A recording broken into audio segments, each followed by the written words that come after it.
An alien billionaire enslaved a penniless human for amusement. It backfired spectacularly. Marcus Chen pressed his face against the cold metal bars of the holding cell, watching alien ships drift past the massive viewport.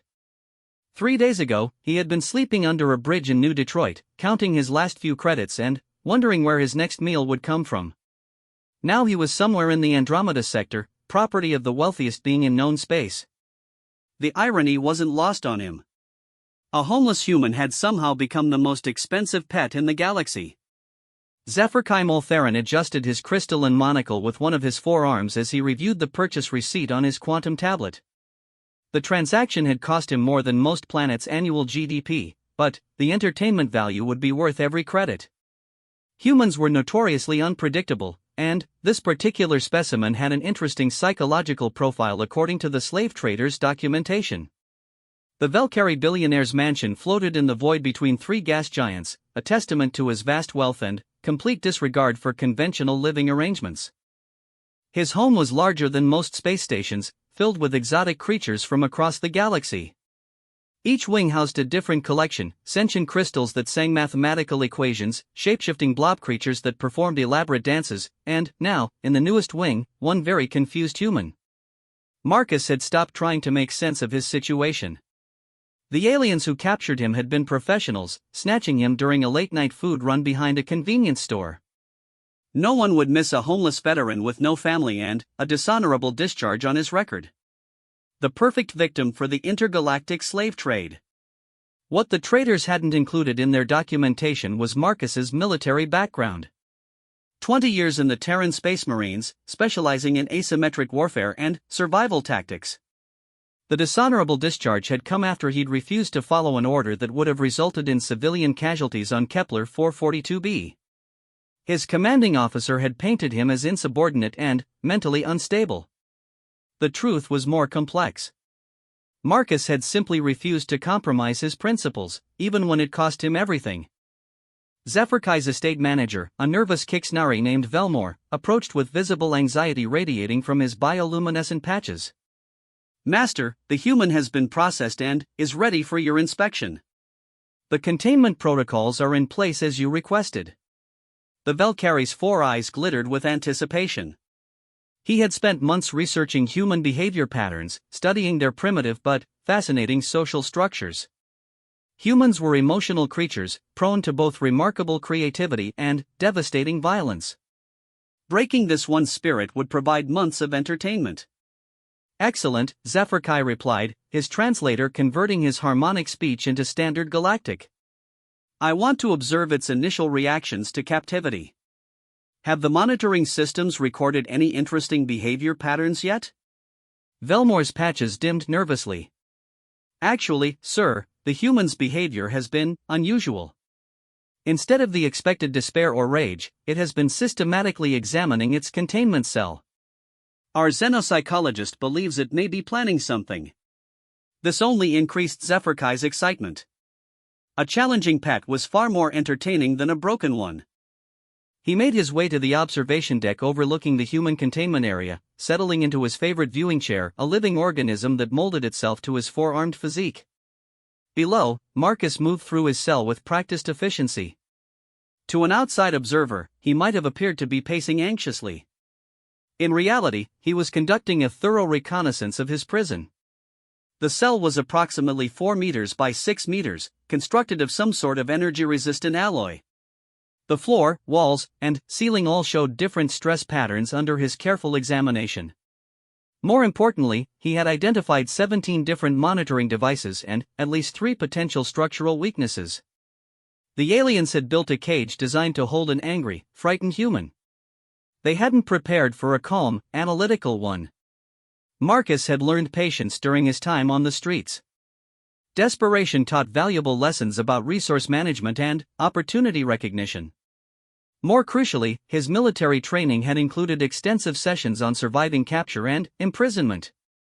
The first rule was always the same: gather intelligence before taking action. His captors had provided him with basic amenities: a sleeping platform, waste disposal system, and food dispenser that produced a nutritious but flavorless paste. The food dispenser was particularly interesting. It operated on a simple proximity sensor and dispensed pre-measured portions at regular intervals. A minor modification to its programming could potentially yield useful results. Fascinating, Zephyr murmured, watching the humans' methodical exploration. It's mapping the environment. Most species become catatonic when first exposed to captivity, but this one is already adapting. He activated the cell's communication system. Human, I am Zephyr Multherin, your new owner. You will provide entertainment for my household and guests. Your cooperation will determine how comfortable your remaining existence becomes. Marcus looked up at the hidden speakers, his expression neutral. Inside, he was calculating angles and distances, noting the acoustic properties of the chamber. Understood, he replied simply. The brevity of the response surprised Zephyr. Most newly captured slaves either begged for freedom or ranted about injustice. This human's calm acceptance suggested either shock or planning. Given the creature's continued environmental analysis, planning seemed more likely. You seem remarkably composed for someone in your situation, Zephyr observed. Are all humans so adaptable to captivity? Marcus considered his response carefully. Information was a weapon, and he needed to learn as much as possible about his captor while revealing as little as possible about himself. Humans adapt to survive. What exactly do you expect from me? Entertainment, Zephyr said, his forearms spreading in what passed for a gesture of grandeur among his species. You will perform for my amusement and that of my guests. Dance, sing, perhaps engage in combat with other specimens in my collection. Your species' reputation for violence precedes you. This confirmed several of Marcus's suspicions about his situation. He was part of a collection, not a single acquisition. There were other prisoners here, possibly other sentient beings being held for similar purposes. The mention of combat suggested his captor enjoyed blood sports, which could provide opportunities if handled correctly. I see, Marcus said. And if I refuse? Zephyr harmonic laughter filled the cell. Refusal is not an option. I have invested considerable resources in your acquisition. You will perform, or you will suffer until you choose to perform. The outcome is inevitable. Marcus nodded slowly, filing away this information as well. His captor was supremely confident in his control of the situation. That confidence could become a weakness if properly exploited. More importantly, the alien had just revealed that Marcus represented a significant financial investment. That made him valuable, which provided certain protections. When do these performances begin? Marcus asked. Tomorrow evening. I am hosting a gathering for several colleagues who collect exotic lifeforms. You will be the evening's primary entertainment. Zephyr voice carried clear anticipation. I suggest you rest well. Your debut performance will set the tone for your entire future here. The communication system shut off with a soft click, leaving Marcus alone with his thoughts. Tomorrow evening gave him approximately 18 hours to prepare. In military terms, that was enough time for detailed planning but insufficient for complex operations. He resumed his examination of the cell, but now with specific objectives in mind. If he was going to perform for an audience of alien collectors, he needed to understand exactly what kind of show they were expecting. More importantly, he needed to determine whether his fellow prisoners might serve as potential allies or merely obstacles to overcome. The food dispenser activated with a soft chime, producing another portion of the bland paste. Marcus approached it slowly, noting the mechanical sounds it made during operation.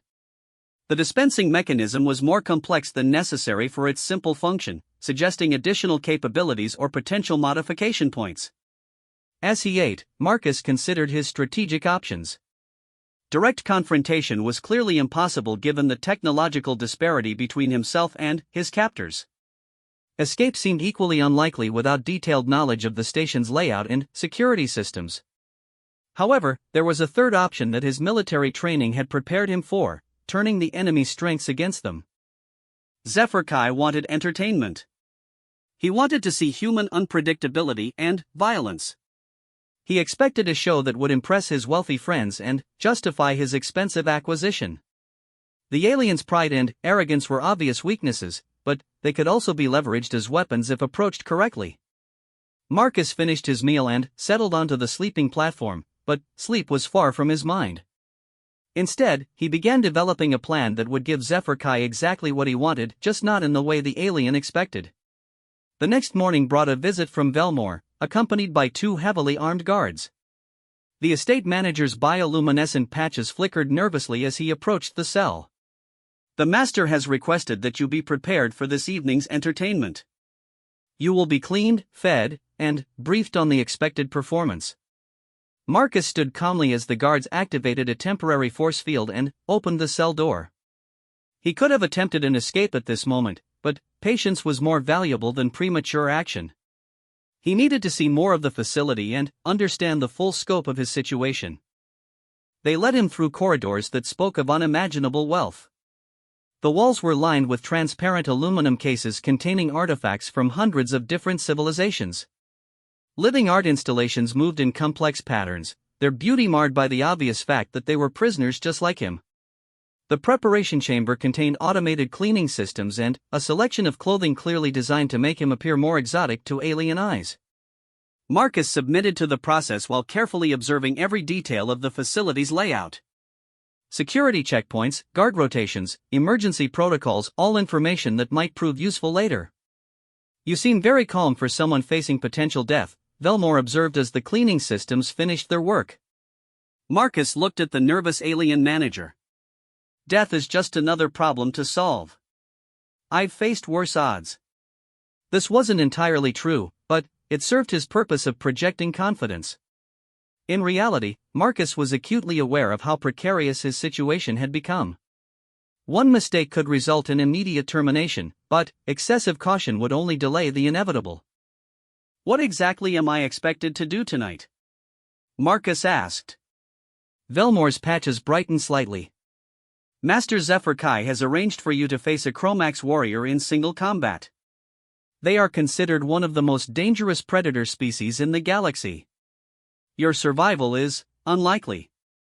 The Chromax were familiar to Marcus from his military briefings. 8-foot-tall reptilian humanoids with natural armor plating and retractable claws that could slice through steel. They were intelligent, ruthless, and had been responsible for 3 separate genocides before being brought under Galactic Council control. Most humans would have reacted to this news with terror or despair. Marcus simply nodded. "I see.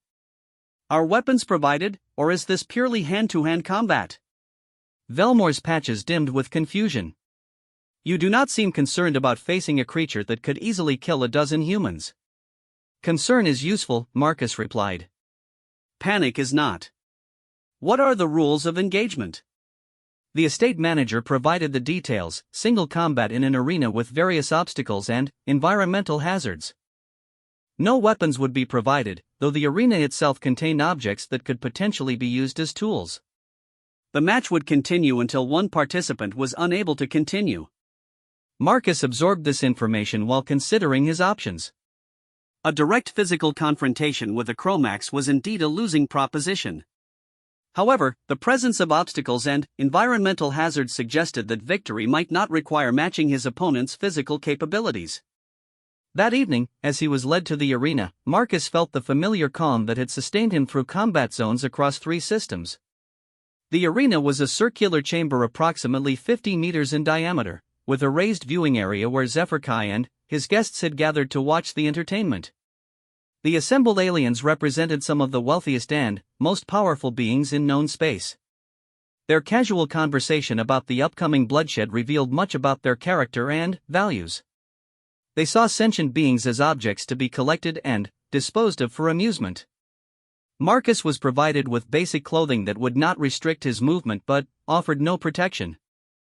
As he entered the arena, he noted the various obstacles scattered throughout the space: metallic pillars, energy barriers that flickered on and oftentimes sequences, and several pools of what appeared to be corrosive liquid. The Chromax warrior entered from the opposite side of the arena, and Marcus immediately understood why these creatures were feared throughout the galaxy. The alien stood nearly 9 feet tall, its natural armor gleaming under the arena lights. Razor-sharp claws extended from its hands, and its predatory movements spoke of countless victories in similar encounters. Ladies and gentlemen, Zephyrkai's amplified voice filled the arena. Tonight we witness the clash between two of the galaxy's most fascinating species. The Chromax, perfected by evolution for warfare and domination, faces the human, a species whose primitive nature masks surprising resilience. Marcus ignored the commentary, focusing entirely on his opponent. The Chromax was circling slowly, studying him with the patience of an experienced hunter. This wasn't a mindless beast but an intelligent warrior with its own tactical training. The starting signal sounded, and the Chromax immediately charged forward with surprising speed. Marcus rolled to the side, using one of the metallic pillars as cover while he assessed his opponent's capabilities. The alien's claws scraped deep gouges in the metal where Marcus had been standing moments before. The crowd cheered at this display of violence, but Marcus remained focused on survival. He couldn't match the Chromax's strength or natural weapons, but he had advantages his opponent lacked: human adaptability and military training in asymmetric warfare. As the Chromax rounded the pillar, Marcus was already moving toward one of the energy barriers. The timing sequence was approximately 15 seconds active, 10 seconds inactive. If he could manipulate his opponent's position correctly, that energy barrier might become a weapon rather than an obstacle. The Chromax lunged again, and Marcus barely avoided being disemboweled by those terrible claws. He rolled toward one of the corrosive pools, noting the alien's reluctance to approach too closely. Even creatures with natural armor could be damaged by environmental hazards. For the next several minutes, Marcus employed classic evasion tactics, using the arena's obstacles to break line of sight and force his opponent to constantly reposition. The Chromax grew increasingly frustrated, its attacks becoming less calculated and more aggressive. This was exactly what Marcus had hoped for. Frustrated opponents made mistakes, and mistakes created opportunities.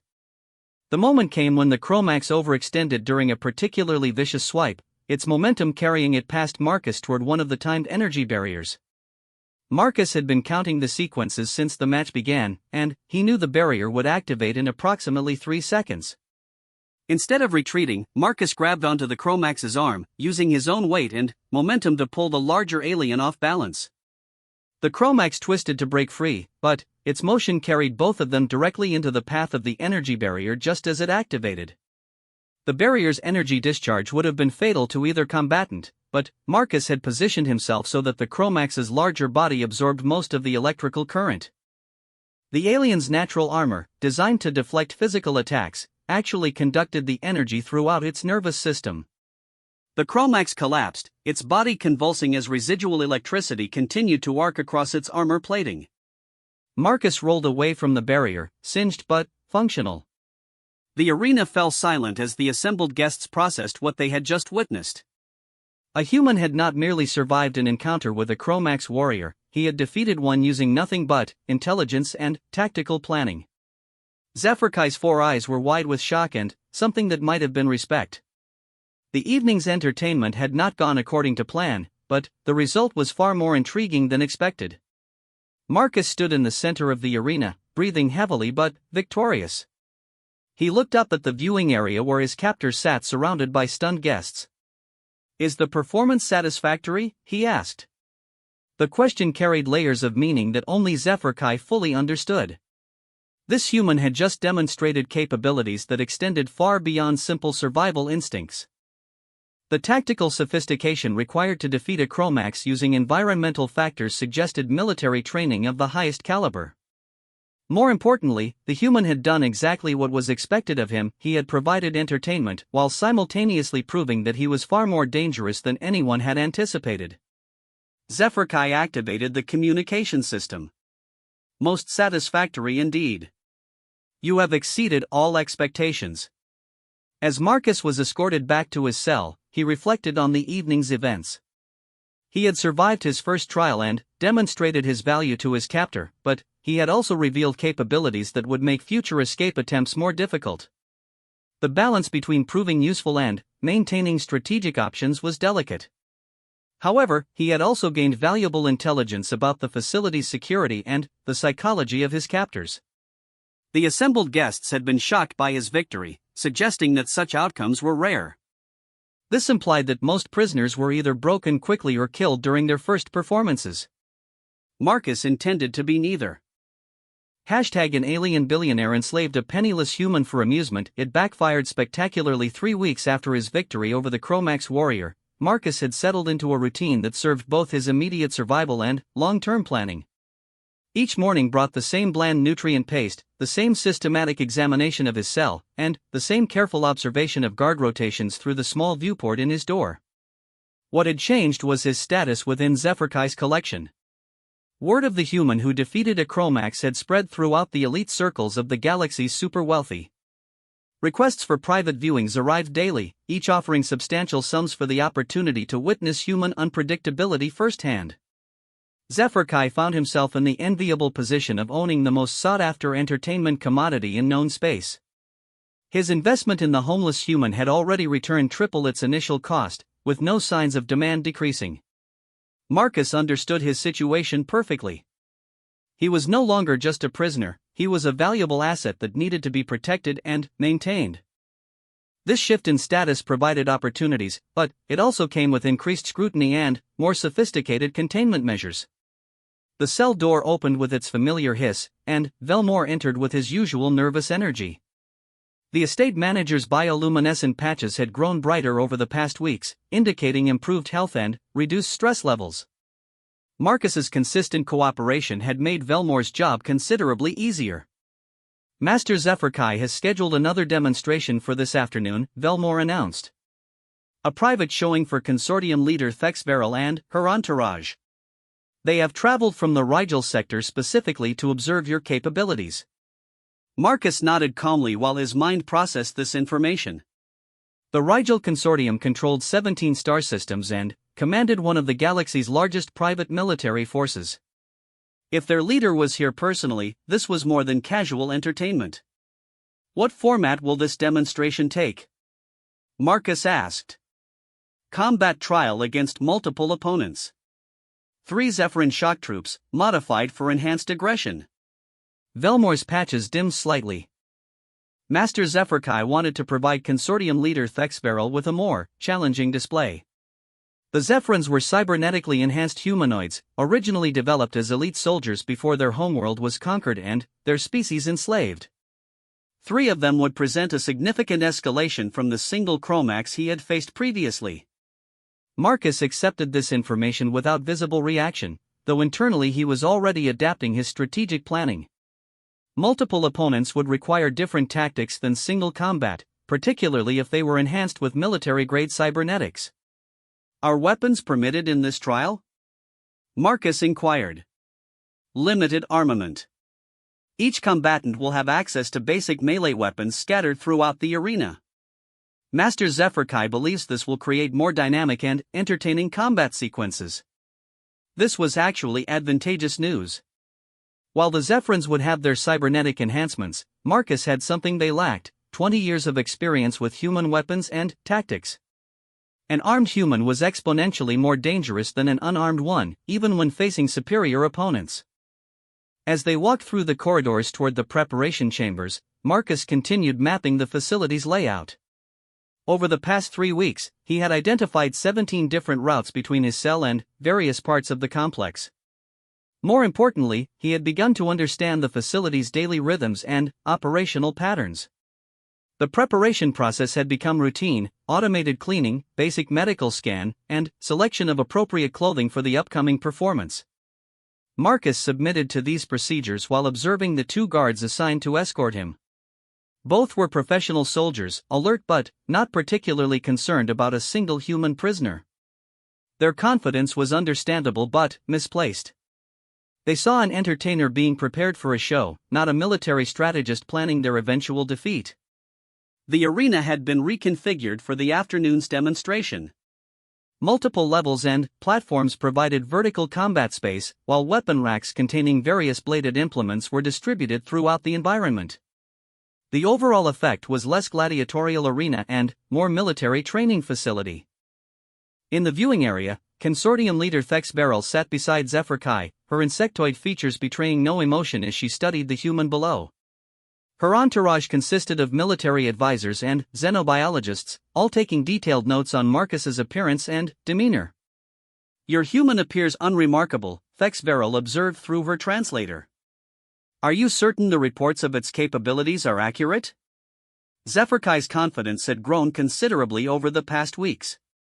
I assure you, Consortium Leader, the human will exceed your expectations. Its species specializes in adaptive problem-solving under extreme pressure. Marcus ignored the commentary from above, focusing instead on the arena's weapon distribution. The racks contained various bladed weapons from different species, Chromax hunting spears, Valkyrie ceremonial swords, and several items he didn't immediately recognize. Most importantly, there were 3 Earth-manufactured combat knives, probably acquired from captured human vessels. The familiar weight and balance of human-designed weapons would provide significant advantages in the upcoming combat trial. The Zephyrin shock troops entered from 3 separate entrances, their cybernetic modifications immediately visible. Enhanced musculature, reinforced skeletal structure, and neural interface ports marked them as military-grade assets rather than simple gladiators. Their movements showed professional training and tactical awareness. Marcus had faced similar opponents during the Colonial Rebellion on Kepler 442b. Cybernetically enhanced soldiers were formidable adversaries, but their modifications often came with predictable limitations and exploitable weaknesses. Begin! Zephrkai's amplified voice filled the arena. Instead of immediately rushing toward weapons, Marcus moved toward the arena's center, forcing his 3 opponents to converge from their separate positions. This eliminated their ability to coordinate attacks from multiple directions while he was still unarmed. The first Zephyrin reached him with enhanced speed, cybernetic legs propelling it forward faster than baseline humanoid physiology should have allowed. Marcus sidestepped the attack and grabbed the alien's arm, using its own momentum to redirect it toward the nearest wall.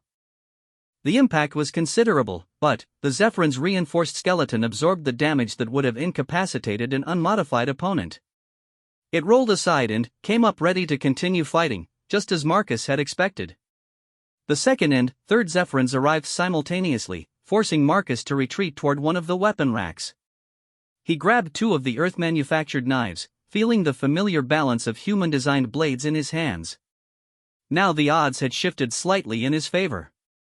The Zephyrins coordinated their assault with military precision, but their tactics were designed for conventional opponents. They had not trained to face someone who understood both human combat doctrine and cybernetic limitations. Marcus engaged the nearest opponent with close-quarters knife techniques developed specifically for fighting enhanced soldiers. The key was targeting cybernetic interface points where organic tissue met artificial enhancement. These connections were necessarily vulnerable to maintain nerve impulse transmission. His first successful strike severed the neural connection to the Zephyrin's left arm enhancement, instantly reducing its combat effectiveness. The alien stumbled as its cybernetic systems attempted to compensate for the lost limb function. The second Zephyrin attempted to flank him, but Marcus had anticipated this movement. He rolled under the alien's enhanced strength punch and came up behind it, driving his second knife into the neural interface cluster at the base of its skull. The Zephyrin collapsed immediately as its cybernetic systems shut down to prevent cascade failure through its organic brain tissue. The remaining opponent, seeing 2 of its team members defeated, switched tactics from coordinated assault to desperate aggression. This was exactly the type of mistake Marcus had been waiting for. He allowed the Zephyrin to drive him back toward one of the arena's elevated platforms, appearing to retreat under pressure. In reality, he was maneuvering his opponent into a position where its cybernetic advantages would become disadvantages. On the elevated platform, the Zephyrin's enhanced strength allowed it to shatter support structures and damage the arena itself. However, this same strength worked against it when Marcus grabbed a damaged support beam and used the alien's own attack momentum to impale it on the jagged metal. The arena fell silent once again as Marcus stood among 3 defeated opponents, barely breathing hard despite the intensive combat sequence. In the viewing area, Consortium leader Thexveril's compound eyes focused intently on the human below. "Remarkable," she said quietly. "It defeated military-grade enhanced soldiers using nothing but tactical intelligence and basic weapons." Zephrkai preened with obvious pride. "The human's performance has been consistently exceptional. I believe it represents the pinnacle of its species' combat capabilities." This assessment was both flattering and dangerous. Marcus understood that his continued victories were making him valuable, but they were also attracting the wrong kind of attention. Military leaders like Fex Veril didn't collect exotic pets, they acquired strategic assets.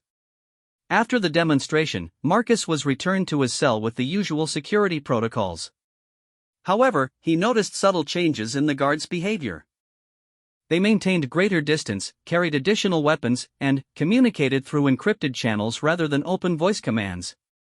His success was earning him respect, but it was also making his captors increasingly nervous about containment. That evening, Zephyr Kai visited the cell personally for the first time since Marcus's initial capture. The Velkari billionaire had traded his usual ceremonial robes for more practical attire, suggesting this was a business meeting rather than casual observation. "You have become quite the sensation," Zephyr Kai began without preamble. Requests for demonstrations arrive daily, each offering increasingly substantial compensation for the opportunity to witness your capabilities. Marcus remained seated on his sleeping platform, projecting calm patience while internally analyzing this development. "And you're considering accepting these requests?" "I have accepted them. Over the next month, you will perform for representatives of 3 major galactic powers, 2 military contractors, and 5 private collectors whose combined wealth exceeds many planetary governments." This represented a significant escalation in Marcus's situation. He was transitioning from entertainment commodity to strategic demonstration asset. The implications were both promising and terrifying. "What happens after these demonstrations?" Marcus asked. Zephyr Kai's forearms spread in a gesture of uncertain possibility. "That depends entirely on your continued performance and the offers I receive. Several parties have expressed interest in long-term acquisition contracts." The subtext was clear: Marcus was potentially being evaluated for sale to military organizations that would use his capabilities for considerably less entertaining purposes. His success in the arena had created a market for his skills that extended far beyond gladiatorial combat. "I see," Marcus replied neutrally. "And if I refuse to participate in these demonstrations?" "You will not refuse," Zephyr Kai said with absolute confidence. "You are a survivor, and survivors adapt to circumstances beyond their control. You have proven remarkably adaptable to your current situation." This was true, but adaptation worked both ways.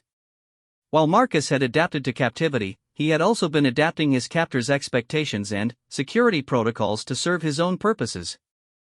Every demonstration provided intelligence about potential allies, enemies, and escape routes. More importantly, his growing reputation was creating opportunities that wouldn't have existed as an anonymous prisoner. After Zephyr Kai left, Marcus settled into his evening routine of cell examination and strategic planning. However, tonight he added a new element: preparation for contact with representatives of major galactic powers. These upcoming demonstrations weren't just combat trials, they were job interviews with the most powerful military organizations in known space. If handled correctly, they could provide opportunities for alliance or employment that would render escape attempts unnecessary. However, if handled incorrectly, they could result in transfer to organizations that would use his skills for purposes considerably worse than entertainment. The following morning brought an unexpected visitor. Instead of Velmore, a heavily modified cyborg entered the cell area. Its extensive cybernetic enhancements suggested military or security background, and its scanning systems immediately focused on Marcus with uncomfortable intensity. "I am Designated Enforcement Unit Crix 7, the cyborg announced through its vocal synthesizers. "I have been contracted to provide enhanced security services during your upcoming demonstration period." This development was concerning. Professional security contractors weren't hired to guard entertainment assets, they were employed to contain strategic resources that posed genuine escape risks. Enhanced security for what purpose? Marcus inquired. "Analysis of your combat performances has indicated tactical capabilities beyond initial assessments. Standard containment protocols have been deemed insufficient for an asset of your classification level." Marcus absorbed this information while maintaining his outward calm. His success had attracted professional attention from individuals who understood military capabilities and strategic value. This was both an opportunity and a significant complication. The cyborg continued its explanation. All movement will now require escort by qualified security personnel. Communication monitoring has been increased to maximum sensitivity levels. Unauthorized contact with facility personnel is prohibited. These new restrictions would significantly complicate any escape planning, but they also confirmed Marcus's assessment of his changing status within the organization. He was no longer a simple prisoner, he had become a strategic asset requiring professional management. Over the following days, Marcus adjusted to the new security protocols while preparing for the upcoming series of demonstrations. Each potential client represented different opportunities and risks, requiring careful analysis of their motivations and capabilities. The first demonstration was scheduled for representatives of the Terran Colonial Defense Force, his own species' military organization. This presented unique possibilities for communication and potential alliance, but it also carried the risk of revealing his true identity and military background. If the TCDF representatives discovered that their demonstration subject was a former space marine with detailed knowledge of Terran military capabilities, his situation would become considerably more complex. As Marcus prepared for sleep on his final night before the demonstration series began, he reflected on the ironic progression of his circumstances. 3 weeks ago, he had been a homeless veteran sleeping under bridges and scrounging for food. Tomorrow, he would be performing for representatives of governments and military organizations that controlled the fate of entire star systems. The transition from society's forgotten outcast to the galaxy's most valuable strategic asset had been swift and dramatic. Now he needed to determine how to leverage this new status to achieve objectives that extended far beyond simple survival. The game was evolving, and Marcus intended to win it. #An alien billionaire enslaved a penniless human for amusement. It backfired spectacularly. The demonstration for the Terran Colonial Defense Force representatives took place in a modified arena designed to simulate battlefield conditions. Marcus recognized the tactical scenario immediately: urban warfare with multiple objectives, civilian considerations, and limited resources. It was almost identical to training exercises he had completed during his Space Marine service. General Sarah Chen of the TCDF watched from the observation deck with keen interest as Marcus navigated through the simulated cityscape. Her aide, Colonel Martinez, took detailed notes while running continuous biometric scans on the human subject below. "Remarkable tactical awareness," General Chen observed quietly. "His movement patterns suggest advanced military training, but our records show no matching personnel." Zephyr Kai, seated beside the TCDF representatives, beamed with pride at his asset's performance. "The human continues to exceed all expectations. I believe you will find its capabilities suitable for your requirements." Below in the arena, Marcus was systematically eliminating hostile targets while protecting simulated civilians and securing strategic objectives. However, his real focus was on the observers above. The TCDF representatives were studying him with an intensity that suggested recognition rather than simple interest. The scenario concluded with Marcus successfully completing all objectives while sustaining minimal simulated casualties. As he looked up at the observation deck, he made brief eye contact with General Chen and saw something flicker across her expression, suspicion mixed with curiosity. After the demonstration, Marcus was escorted to a debriefing chamber where General Chen waited alone. The absence of Zephyr Kai and the usual security personnel suggested this conversation would be significantly different from previous post-demonstration meetings. "Sergeant Marcus Chen," General Chen said without preamble. "Formerly of the 3rd Space Marine Regiment, Kepler Sector Command. Discharged 18 months ago under contentious circumstances." The use of his real name and rank hit Marcus like a physical blow. He had known this moment might come, but he hadn't expected it to happen so directly or so soon. "I'm afraid you have me confused with someone else," Marcus replied carefully. "I'm just an entertainer." General Chen smiled grimly. "Your biometric signature matches our records, Sergeant. Fingerprints, retinal patterns, DNA markers all confirm your identity. The question is how a decorated space marine ended up as an alien billionaire's pet gladiator." The conversation had moved far beyond anything Marcus had prepared for. General Chen clearly had no intention of maintaining the fiction of his status as property. This was a military debriefing between ranking officers, regardless of current circumstances. Marcus weighed his options quickly. Continued denial would accomplish nothing against biometric evidence, but full disclosure carried significant risks. However, General Chen's approach suggested she might be offering something beyond simple identification. The discharge was political, Marcus said finally. I refused orders that would have resulted in unnecessary civilian casualties during the Kepler 442b pacification campaign. I know, General Chen replied. I also know that Captain Morrison's subsequent court-martial revealed systematic corruption within the colonial command structure. Your refusal to participate in war crimes probably saved hundreds of innocent lives. This information was new to Marcus. His discharge had occurred before any investigation into Morrison's activities, and he had been cut off from official communications since then. The discharge has been overturned, General Chen continued. You've been posthumously promoted to lieutenant and awarded the Colonial Service Cross for moral courage under fire. Unfortunately, we couldn't locate you to inform you of these developments. The irony was staggering. While Marcus had been homeless and, eventually enslaved, the military had been searching for him to restore his honor and offer promotion. Why are you telling me this? Marcus asked. Because the Terran Colonial Defense Force has a proposition for you, Lieutenant Chen. Your current situation presents unique opportunities for intelligence gathering and strategic analysis that could benefit Earth's interests significantly. Marcus felt the familiar calm settle over him as he processed this unexpected development. You want me to remain in captivity. We want you to transform your captivity into a strategic asset.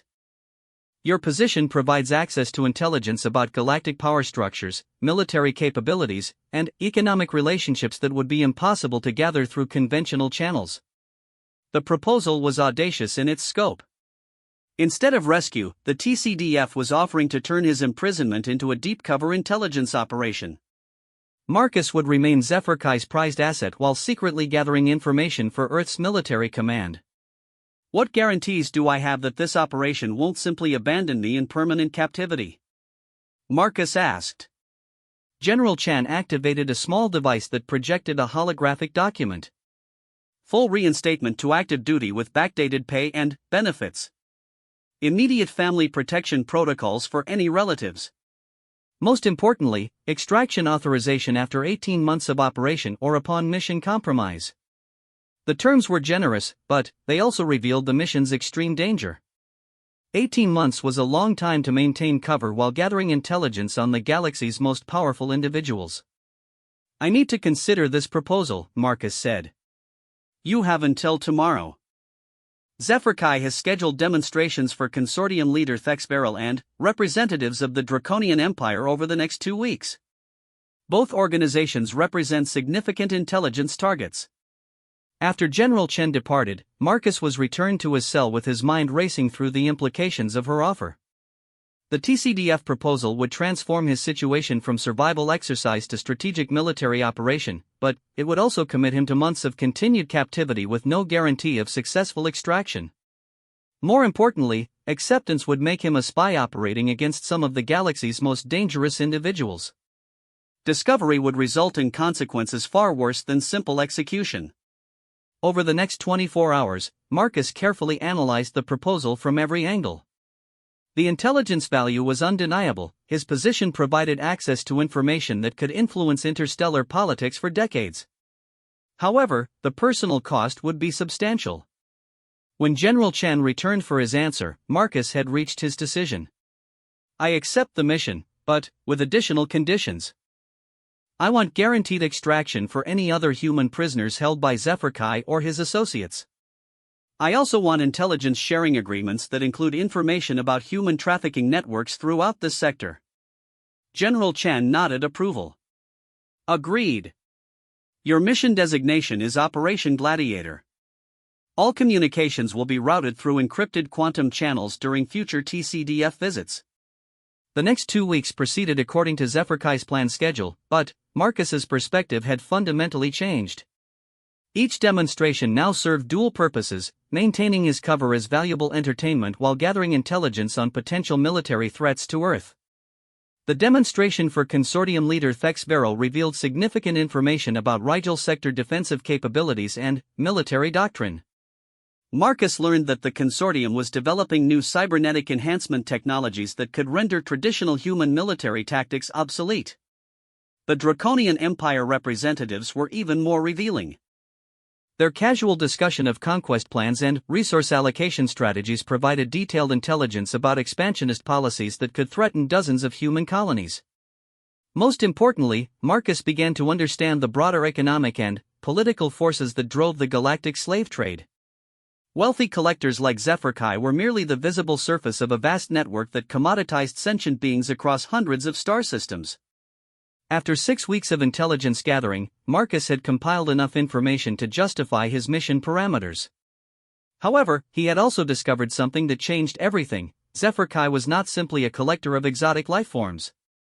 The Valkyrie billionaire was a key financier of military research programs designed to identify and exploit weaknesses in various species' combat capabilities. Marcus's demonstrations weren't entertainment, they were systematic analysis sessions designed to develop countermeasures against human military effectiveness. This discovery transformed Marcus's mission from intelligence gathering to active sabotage.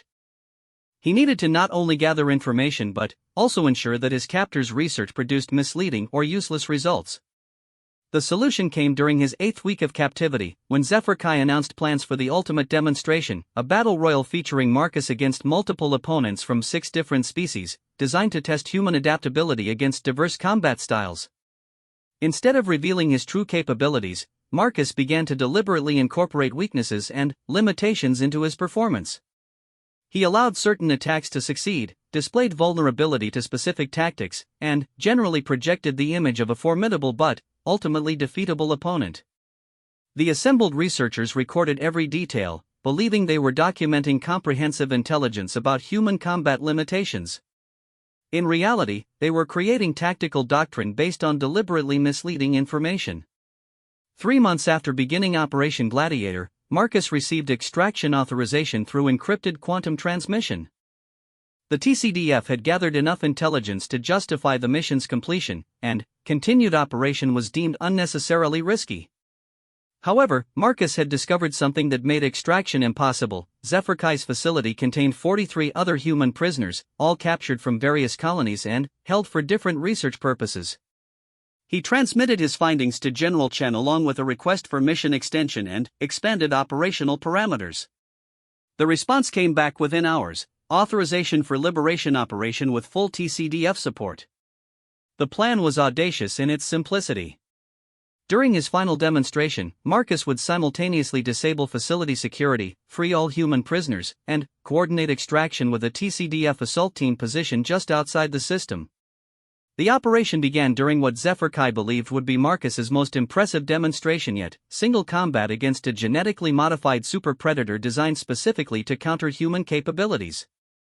Instead of engaging the creature directly, Marcus used his accumulated knowledge of the facility's systems to trigger a cascade failure in the containment protocols. Every cell, cage, and holding area in the complex opened simultaneously. 43 confused and terrified humans suddenly found themselves free in corridors filled with escaping alien creatures and panicking guards. The facility descended into complete chaos within minutes. Marcus used the confusion to reach the facility's communication center, where he transmitted location coordinates and extraction requests to the waiting TCDF ships.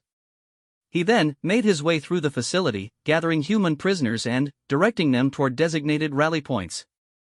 Zephyr security forces, trained to handle individual escape attempts, were completely overwhelmed by facility-wide liberation efforts. The simultaneous escape of dozens of dangerous creatures provided perfect cover for the human evacuation operation. 6 hours later, TCDF assault shuttles arrived at predetermined coordinates to find 44 human prisoners waiting for extraction. The facility they left behind was a complete loss, with millions of credits and exotic specimens either dead or scattered throughout local space. Zephyr himself was found 3 days later by consortium rescue teams, catatonic with shock in what remained of his observation deck. The loss of his collection, his research data, and his prized human asset had destroyed both his fortune and his sanity. Marcus's debriefing took place aboard the TCDF flagship Yorktown during the return journey to Earth. General Chen reviewed his mission reports with obvious satisfaction as intelligence analysts processed the acquired information. Operation Gladiator exceeded all expectations, she informed him. The intelligence you gathered will influence our strategic planning for the next decade. The sabotage operation probably set back anti-human military research by several years. Marcus nodded, but his thoughts were elsewhere. What about the trafficking networks? The people we rescued represent a tiny fraction of humans being held throughout the galaxy. General Chan activated a holographic display showing dozens of star systems marked with operational indicators. Your intelligence has enabled us to identify 17 major trafficking hubs and 43 collection points. We're coordinating liberation operations with colonial governments throughout the sector. The scope of the follow-up operations was impressive, but Marcus knew it was only the beginning. The galaxy was vast, and human trafficking was a profitable enterprise with powerful financial backing.